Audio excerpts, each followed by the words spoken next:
Thank you very much. What a beautiful crowd. Thank you for all showing up. A couple of preliminaries here. When I first proposed this, I think it was Allison Bell I said, I want to talk about the historic bridges of Franklin County. And she said, define historic. I said, okay, well, actually, and let's see where we can get this here. This is the Bardwell's Ferry Bridge, which we'll be hearing a lot about tonight. When I said I was drawing from three sources. First is listing in the National Register, which is a sort of the nation's official list of historic properties. And of the 21 bridges that I'm discussing, 18 of them are listed in the National Register. Second, which is pretty impressive for a reasonably small population county like Franklin County. I mean, I think that's as many as there are in San Francisco County. Second is a list of that they have been recorded by the Historic American Engineering Record, which is a service that the National Park Service does to make a record of the truly significant examples of engineering, which is like dams and highways and bridges, equivalent of the Historic American Building Survey for buildings. And of it isn't necessary to be listed in the National Register to be recorded by hair, but there are 7 of these bridges that have been recorded in hair, and they're all listed in the National Register. There are also 2 bridges that is Historic Bridge Foundation, which is a crazy, and I rely on these people a lot. I know them reasonably well. It's out of Austin, Texas, and they compile information about old bridges throughout the country, and they're also an advocate for preserving old bridges. That's what they're about. The woman who runs it is Kitty Henderson, and I've always told people who want to do battle with her, don't fight with a Texas woman named Kitty. It's not gonna turn out well. So there were 2 bridges, 2 of the 21 bridges that are not in the register, haven't been recorded by hair, but Historic Bridge Foundation had some information on them, and they're wonderful bridges that absolutely should be listed in the National Register. So that gets us to 20 of the 21. There's one bridge, I'll let you guess about when we get to it. It's not listed on any of these 3. It's here because I put it on here. I think it has a very interesting story, and I think that the people of Greenfield will agree that it's a very interesting bridge that deserves on this list. So, one more preliminary. I want you to think about, and in my many years of dealing with historic bridges and people who like historic bridges, I think they fall into one of 3 groups. And as I make these presentations, see which one kind of describes you. First are people who like bridges that evoke an earlier time, of which this is a Burkeville Bridge in Conway, one of the cutest covered bridges in Massachusetts, I think.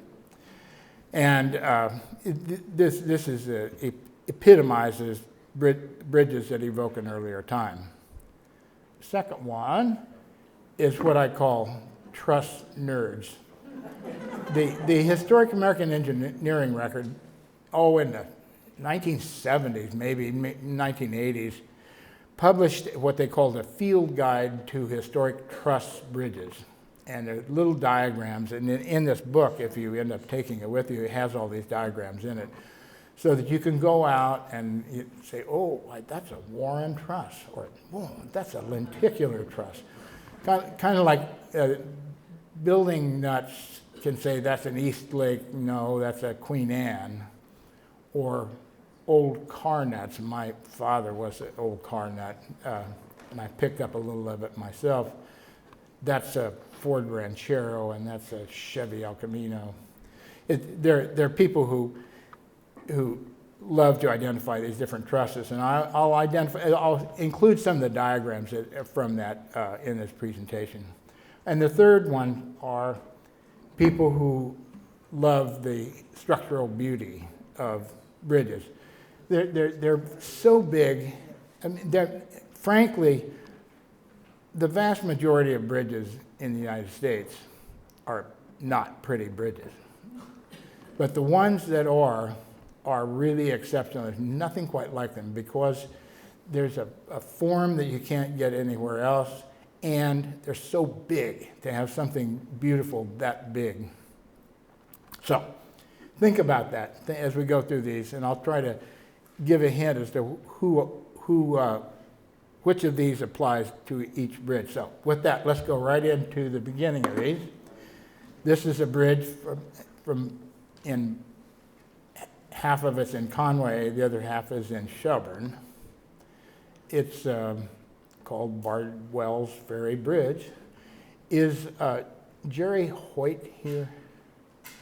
I got a nice note from him about the history of this bridge, and it was quite informative. I just got it this afternoon, so I haven't committed it to memory. I hope I get this right. This is the ultimate bridge truss nerd bridge. It is a highly unusual truss form, and it's actually is a nationally known example of the type of bridge that it is. It also just has a really interesting story, and I would also maintain, as you can, it's out in the boondocks, and it has such a bucolic setting that it almost evokes an earlier time the way that a covered bridge does. Brief history, Gideon Bardwell put this is on the Deerfield River, built a ferry across the Deerfield in the 1790s, sometime before 1800, and operated it for quite a bit of time. The other things like the railroad there is a railroad line not very close to the Shelburne end of this bridge. And it was a short line, the Troy and Greenfield line, I think. Anyway, it took away some of the need for the ferry service, and by the end of the Civil War, even people named Bardwell were petitioning the two towns to build a bridge here. And I think Shelburne wanted Conway to pay for it, and Conway wanted Shelburne to pay for it, and they both wanted Franklin County to pay for it. But they argued about it for a long time, and finally in 1882, the two towns agreed to split the cost, and they contracted with a bridge building company in East Berlin, Connecticut, which is just south of Hartford. And it is what is called a lenticular bridge, which is, it has, most trusses, and you'll see these, are built around some variation on a triangular form. This has triangular pieces to it, but it also has these two kind of parabolic curves. And it's a very distinctive type. It's called and this is the Hare calls it either a poly or a lenticular bridge. It was a kind of a simultaneous invention by a German engineer named Pauli and a Connecticut engineer whose name was William Douglas. And Douglas made arrangement with this was called the Berlin Bridge Company. He was an officer of the company, and he had this patented form. So the Berlin company, the only thing as far as I know anyway, the only thing they ever built were these lenticular bridges, and there's not very many of them left, which is one of the reasons why the Bardwell is famous. I've seen national analyses of how these kind of bridges worked, and they use the Bardwell as a case study.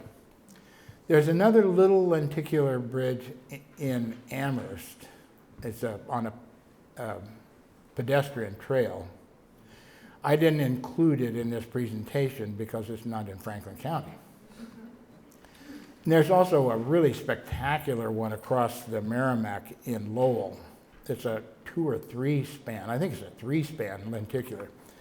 So it's only a handful of these bridges in Massachusetts, but there's way more. Until I saw the Bardwell Bridge, I knew of these, but I'd never actually seen one. There's none in California. I think they're somewhat more common in Massachusetts because it adjoins Connecticut, and it was easy to transport them up. So the bridge has been closed by the state. It has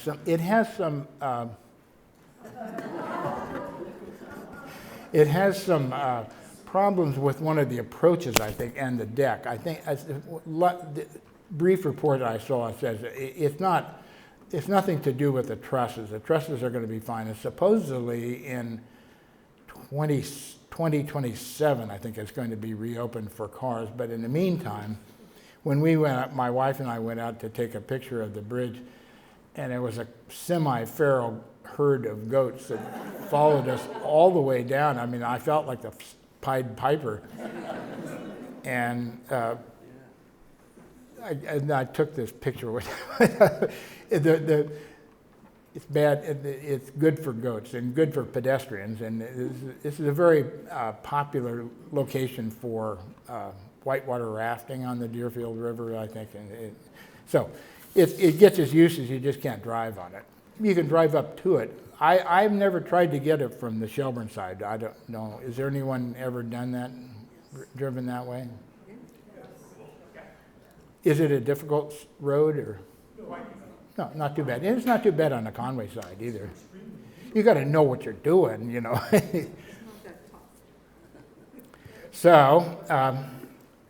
So you can tell on there was no obvious way for me to group these bridges, so I did them half by type of bridge they are and half by location. So we're moving from there to the,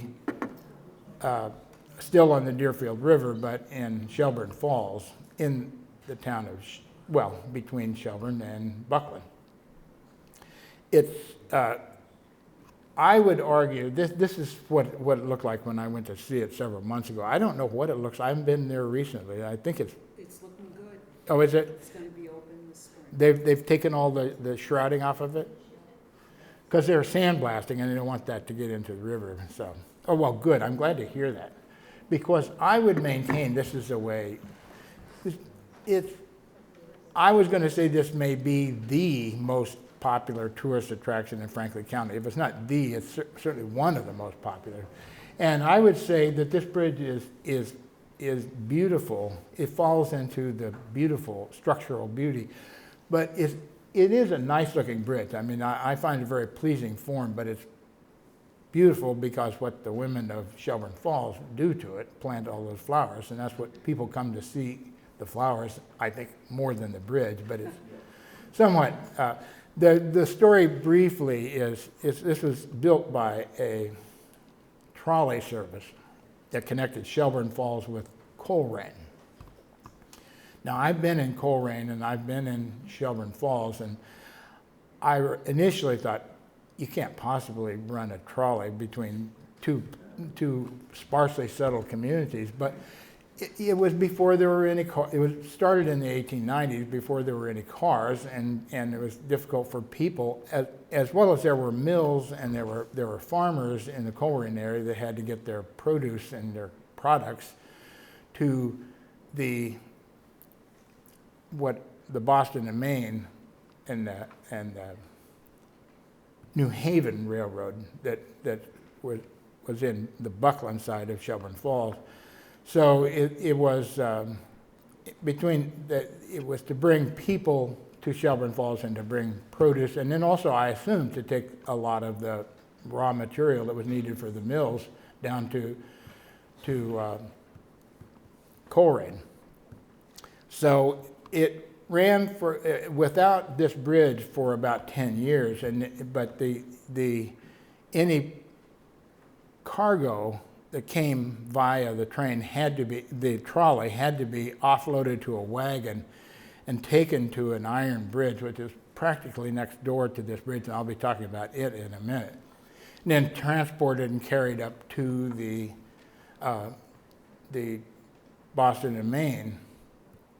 And the trolley service quite logically said, well, why don't we just go directly to there, be able to take the trolley across. So this bridge was built to carry trolleys across the river to meet up with the railroad. And then in the 20s, cars were quite popular.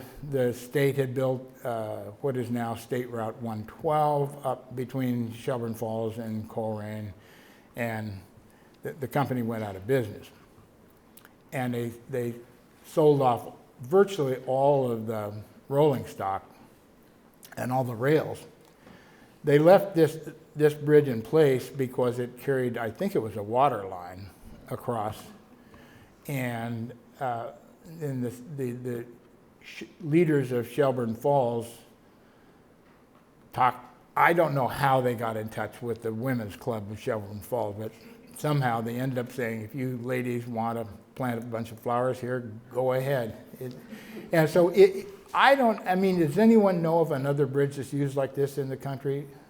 I think it's kind of, number one, it's really, really well done by the ladies. It's been fantastic, but it's also such a unique idea. So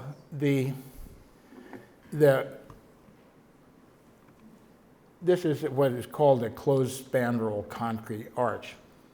And the spandrel is the area between the arch and the deck. And it's closed off, and it's meant to be kept closed because it's filled in with dirt. But for the ladies to be able to plant on it, they needed to take the deck off, and which I read a preliminary report of what they were going to do there, and it made sense. What happened was that you're not supposed to take the deck off because it allows water to infiltrate the fill, and then the water then gets down into any cracks in the concrete, and it causes the rebar to rust, and it spalls off the concrete.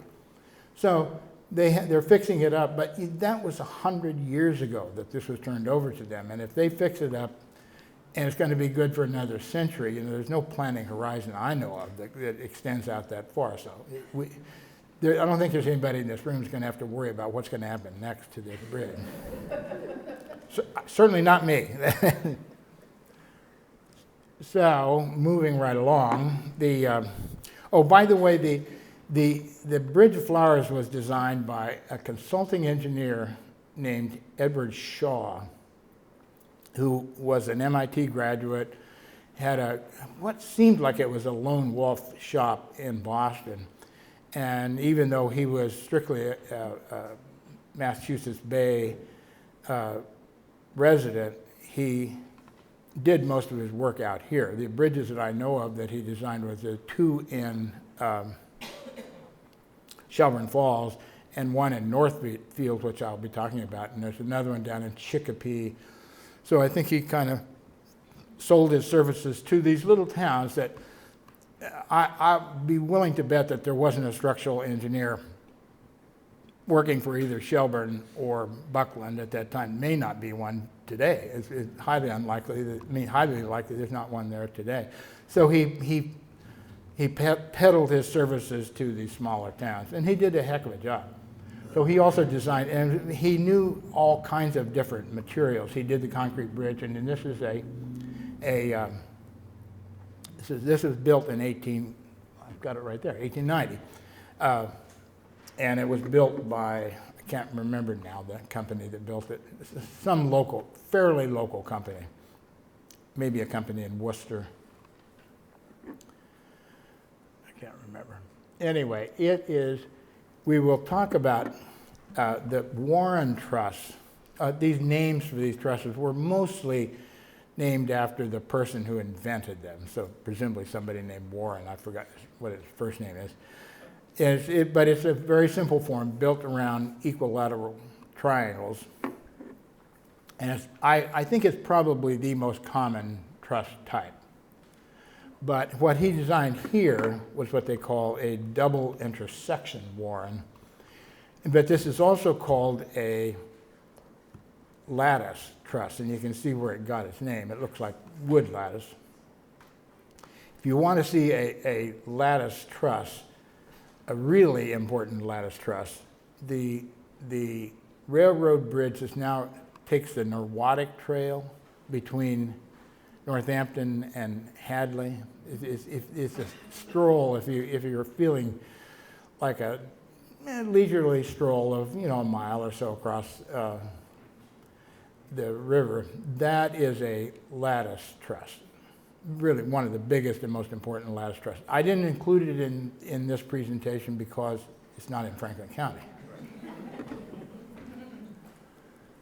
So then, this is a third bridge that was designed by Edward Shaw.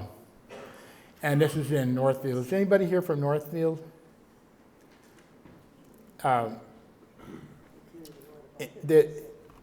Shaw had actually designed two bridges in Northfield. One is called the, darn it now, Barrett's Meadow Bridge, I think. It's a bridge that carries State Route 10 across the Connecticut today. The bridge doesn't exist. It's been replaced with a much newer bridge, replaced in the 60s, I think. But it didn't serve, there was a fellow named Francis Schell who really lived in New York. He had inherited what was apparently a very sizable fortune from an investor, banker, father. And he mainly lived in New York. I've never been able to figure out what he did, if any, other than spend his father's money. But he maintained permanent residence in New York, but he built a kind of quaint summer home in Northfield.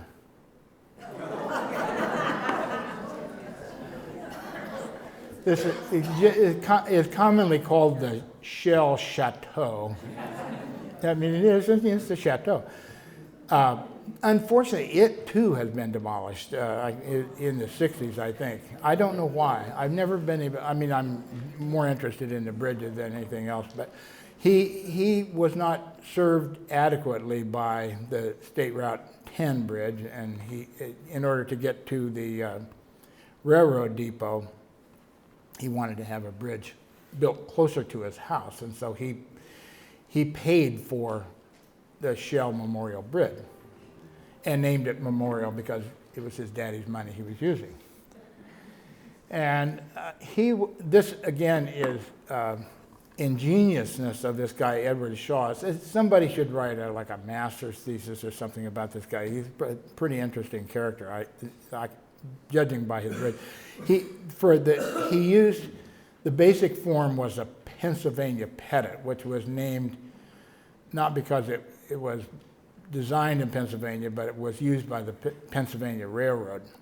They developed it and popularized it. It was for very large spans, but what Shaw did was what I believe a unique variation. In the Historic American Engineering record, this is the original plan and is recorded in the Hare document.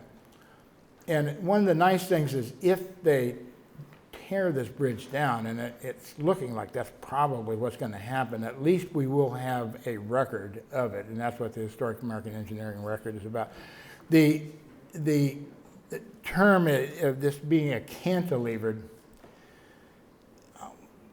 a cantilever is built around the idea that you put a pier out into the water or near the water, build one arm going back to the ground and anchor there, and then you build an equal arm out the other way, and you do that from the two ends, and then those give you platforms that you can use to build toward the center, and without ever having to put up very expensive and difficult false work in order to do the building. So it gives you a platform to work from. It's very ingenious.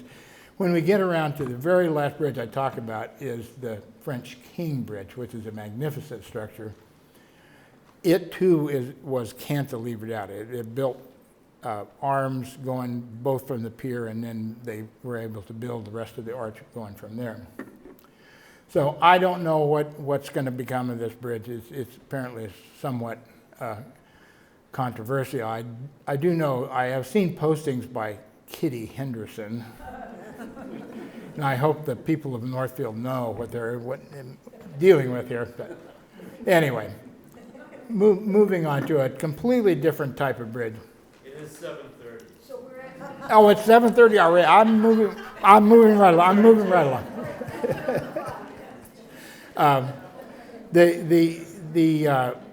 There are 4 covered bridges that have some note in Franklin County, and there are only 12 in Massachusetts, so that's a pretty high percentage. This one, there are 2 of them that each of which, if you look at their website, they each claim to be the oldest covered bridge in Massachusetts. This one was built in 1870. The Coleraine Bridge was built in 1868.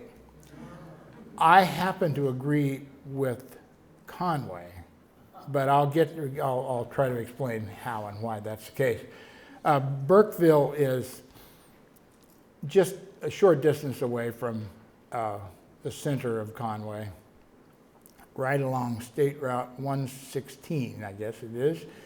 And then this is on Main Poland Road. And if anybody from Conway can tell me how that name came to be, that would be very interesting. Anyway, it was a sort of an industrial area, as I understand it, and the bridge served whatever kind of mill or whatever it was that was being, and this is on the South River.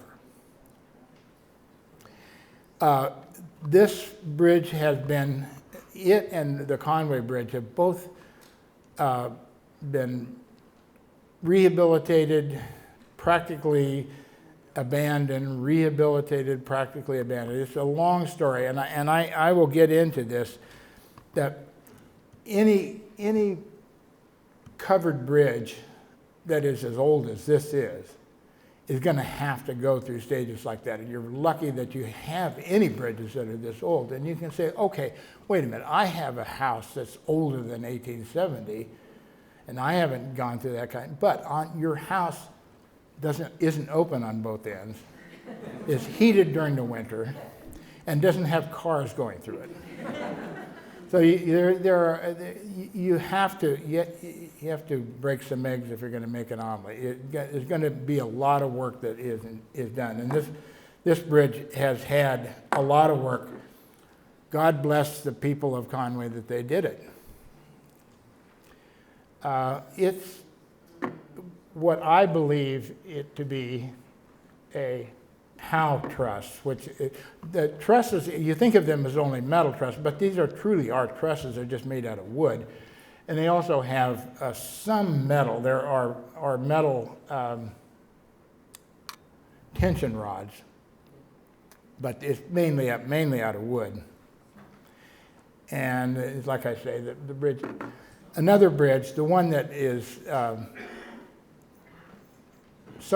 something about it was built in 1868, but it was built in Coleraine, but in a completely different part of it and across the North River. It's the North River on the Coleraine side and the South River on the Conway side. And this bridge had been built at a different location and had suffered some damage, and the town decided in the 1890s, I think, to pick it up and move it, quite a ways away. I would imagine it's probably 10 miles or maybe between 5 and 10 miles from its original location.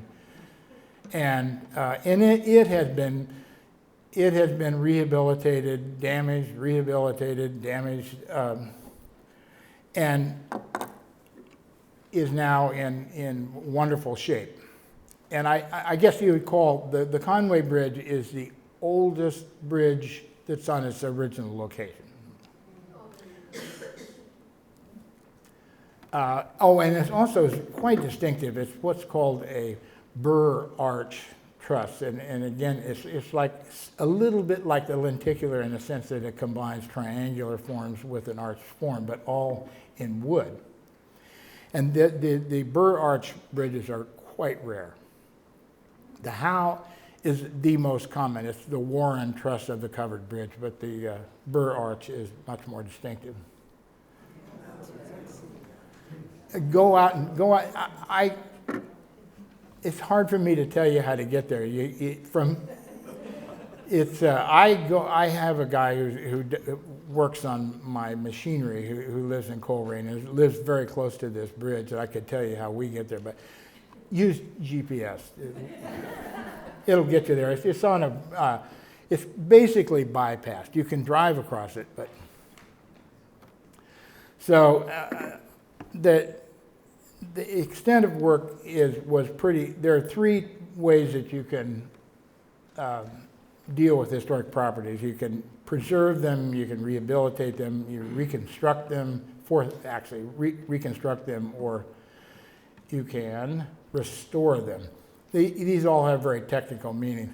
This was very extensive work, but it all falls within the category of rehabilitation, right? Like rehabilitation on steroids. I mean, it was a lot of rehabilitating, but then this is the one bridge that's not listed on anything, but I decided to include it because I think that it's much beloved by the people, particularly of Greenfield, and it just has such an interesting story. You know the story of Eunice Williams, right? And when she was put out of her misery, when she was killed, she was murdered, it was very close to where this bridge exists today. And there's a marker and the people knew that because the people who were searching for her found her body there, so it's known where it was. Anyway, in the 1870s, there was a covered bridge built at this location, not because it was commemorating Eunice Williams, just happened to be they wanted to have a bridge across the Green River there. And that bridge existed and was used until Halloween night, 1969, when 4 drunken teenagers either inadvertently or deliberately set it afire and burned it to the ground. And the people of Greenfield, from what I've been able to read, primarily through volunteer labor and through using volunteer materials, restored it. Well, they replicated would be the term I would use. Reconstructed maybe, but it's really replicated the bridge and it was completed in 1972. It was on site, and then in 2011, Hurricane Irene came through, and flooded the Green River, knocked it off its foundations, and you can see that it was built up with a much taller abutments. But I think this bridge has kind of endured through a lot of suffering, and in that way it's kind of symbolically connected to Eunice Williams and the whole Williams family. The fourth bridge is the Bissell Bridge in Charlemont, and it's on State Route 8A. State route. But it's kind of in the boondocks if you go up there. It's a one-lane bridge, and in the 50s, the state owns this bridge. The state built this bridge. They said that the covered bridge was inadequate, decrepit, and they wanted to replace it. And the people of Charlemont begged MassDOT to build another covered bridge there, more or less replicating what was torn down. And the state went ahead and did it. They hired an engineering firm that focused on wooden bridges, and they rebuilt it. And then again, in 50 years later, that was in 51. 50 years later, the state was saying, well, it's just about time to replace that bridge, and the Charlemont Select Board and the people of Charlemont begged the state to redo it to rehabilitate the existing bridge, and that's what they did. And it's listed in the National Register, I believe, because people of Charlemont really, really love the bridge and don't want to have it replaced. So now we get to the two bridges that were identified by Historic Bridge Foundation and not by the National Register and not by Hare. And these are in Irving. What they have in common is they're in Irving, they're on the Millers River, and they're very difficult to find. And you really, I would strongly recommend using GPS to find these bridges. But they're worth doing. I mean, this one is called Farley Road Bridge, and I think there was a mill at the far end of this. It's not there anymore. What's distinctive about it is it has what's called a Phoenix column. It was a Phoenix bridge company specialized in building its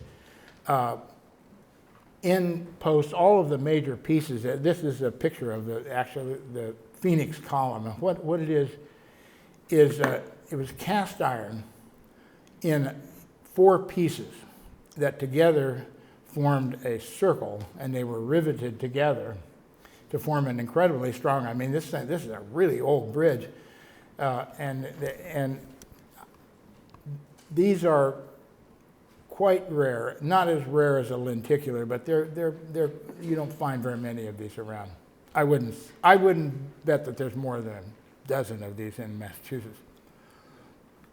The other one is called, as near as I can tell, it's called the Mineral Road Bridge, although we drove that. My poor wife had to take me to find this place. There are no signs that this is Mineral Road, near as I can tell you. And it doesn't show up on maps as far as I know, but it's the French King Bridge. If you cross it going east, and then you can turn just when you get past the eastern, be the southeastern corner of the bridge. There's a little road that goes down the hill, and that's Mineral Road. Takes you down there. It's an old bridge built by a company in Canton, Ohio. It's also the way that you get to the picture that I showed you. That beautiful arched bridge was the French King Bridge, and it's not really all that impressive of a bridge from the deck level, but if you want to really appreciate it, you go down here. You have to walk across this. This is on a pedestrian trail. Walk across this, go down to the confluence of the Connecticut and the Millers, and you get that beautiful view. So now we're going to move quickly through a bunch of bridges in Turner's Falls. Are there Turner's Falls people here? Montague people? Well, I'm a historian, historic preservation guy, and my favorite place to visit in Franklin County is Turner's Falls. It's just such an interesting place because of its industrial past, and if you're going to go visit it, first place I would go to is I mistyped this. It's actually called the Great Falls Discovery Center rather than the Turner's Falls, referring to the same falls, just 2 different names for the same falls. And this is in a remnant of the Montague paper mill. And it's of some interest to me and particularly to my wife because her great-grandfather, Patrick Punch, was an Irish immigrant, and he worked at this mill, maybe in this building, for 25 years. Anyway, there was a barge canal that was built just after the Revolutionary War. It went out of business when the trains got through. Then a enterprising man named Alva Crocker bought up that, expanded it, and laid out a power canal. And then proceeded to sell mill sites, which would be on the right side of the canal if you're looking downstream, and to sell church sites, restaurant sites, apartment house sites on the right side. And then, of course, it was necessary to have some way for people who lived on the left side to get to their place of work on the right side. So there are 6 bridges along here, one of which I'm taking here from one of those bridges. The canal is, to me, the bridges are somewhat interesting, but the biggest piece of civil engineering is this canal. It's 15 feet deep, 130 feet wide, and miles long. It's an incredible structure. So one of the bridges, had to have 2 types of bridges. One for people, because there were hundreds of people who had to get from the left side to the right side, and then back to go home. So this was a pedestrian bridge for the Keith Mill, which is also sometimes called the Strathmore, because I guess it was purchased later by them. Then there's also a vehicular bridge at 5th Street. This is a somewhat newer replacement from the 1950s, but still a fairly old bridge. All of these are Warren trusses, by the way, some variation on the Warren truss. And right next to it is a pedestrian bridge. A little further downstream is a 6th Street bridge, and I'm trying to remember, I think this one is totally closed. I don't think you can even walk on this one. And then, this is the only one of those bridges that these are all listed in the National Register as part of a big historic district for Turner's Falls. But this one actually has been individually recorded by Historic American Engineering Record. It has its own status. It's one of the weirdest bridges I've ever seen. The bridge engineers, truss builders, make a distinction between a through truss, and that's where the trusses are joined at the top, so you walk through the trusses. Or if they're not joined at the top, it's called a pony truss. Now, how that got to be pony truss, I really don't know, but kind of a silly name. But in this particular bridge, you have 2 through trusses for pedestrians. They're joined with girders underneath to create a gigantic pony truss. And I read through the Historic American Engineering description of this bridge, and essentially what they say is, damnedest thing I ever saw. Highly unusual. So then we get to a series of bridges that were built in response to the floods of 1936 that were some of the worst floods in the history of the state, maybe the worst. I like to call them the St. Patty's Day flood because it started on March the 17th, and when there was a heavy rainfall, heavy snow melt, the Connecticut River just went wild. So the first one, this is just away from, this is right where the Connecticut, most of the Connecticut, or a large part of the flow of the Connecticut River is pushed into the power canal. This is this is the power canal on this side. This was designed by a guy named George Harkness, who worked for the state, was a state engineer with what we now call MassDOT. He had worked for a lot of other private companies and took his job with the state just in time to be what must have been head of the bridge department when the flood went through and knocked out all these bridges, so he was able to design a whole series of really, really interesting bridges along the Connecticut River. This is a what's called a deck truss. The deck is on top of the truss. If you don't trust me about George Harkness, you can see his name right there. And it's distinctive because part of his design is to have these really huge pylons, kind of towers, right there and at the other end. And it's a signature thing for his bridges. All of his bridges have that. So just not very far downstream from, that's called the Turner's Falls Gill Bridge. Not very far downstream from that, there was a massive covered bridge that had been built in the 1870s that connected Greenfield with Montague City. Montague City is not a city, but it's the name for a village within Montague. And this bridge was, the water just knocked it right off of its piers and abutments.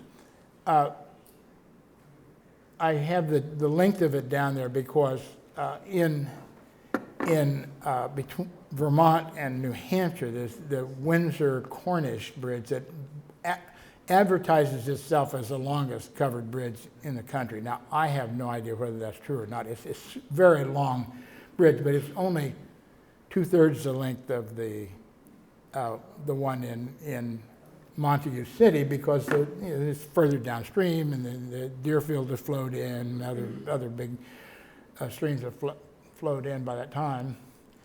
So when the bridge got knocked off when the covered bridge got knocked off its abutments, the Greenfield and Montague were saying, okay, Greenfield, we'd like you to replace this bridge, and vice versa. And they all say, well, why didn't the state do it?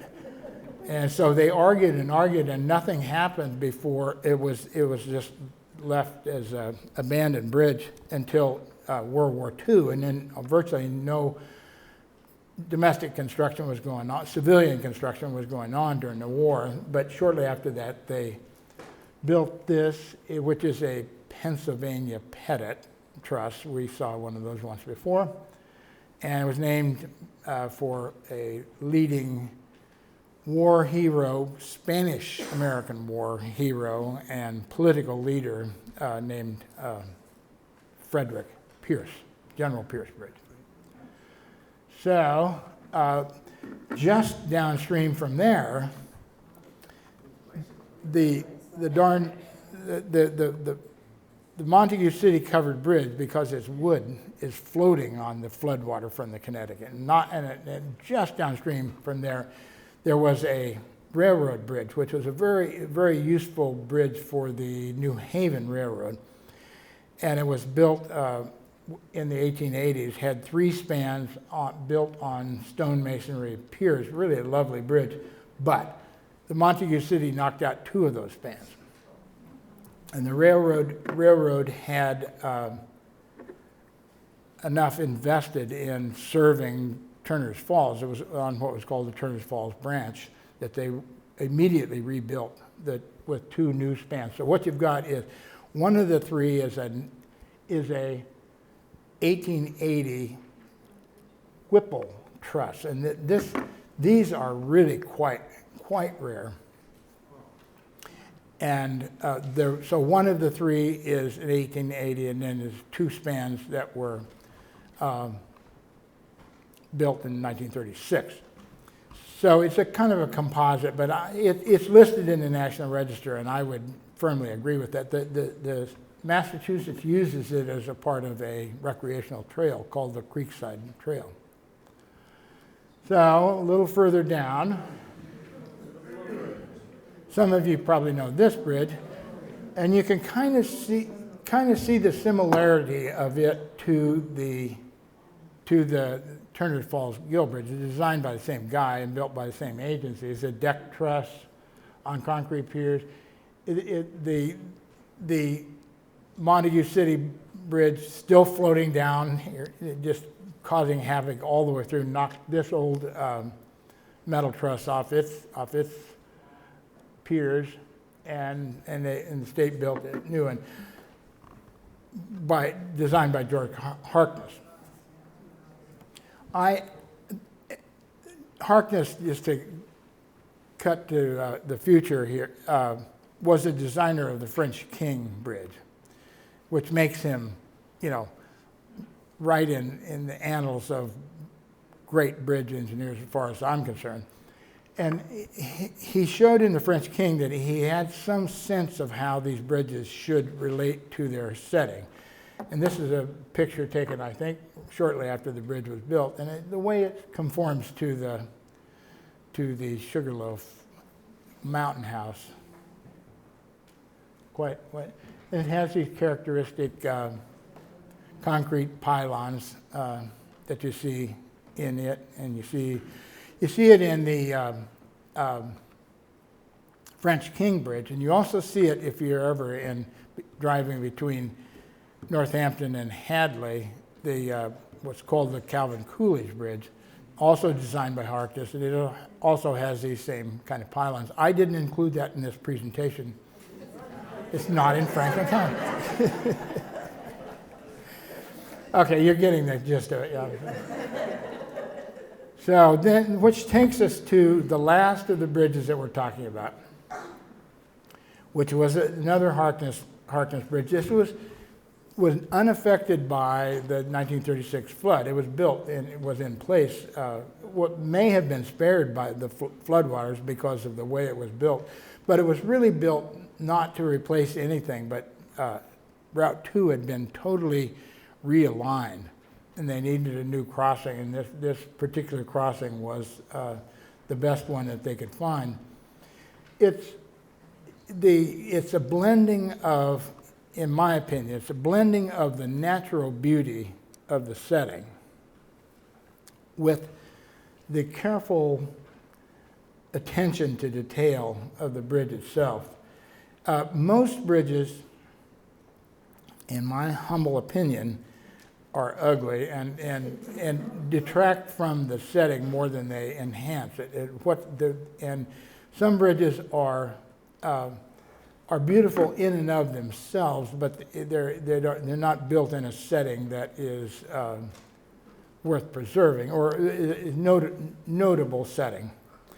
There's a few bridges like this one and a few others I'm going to show you from my experience in California.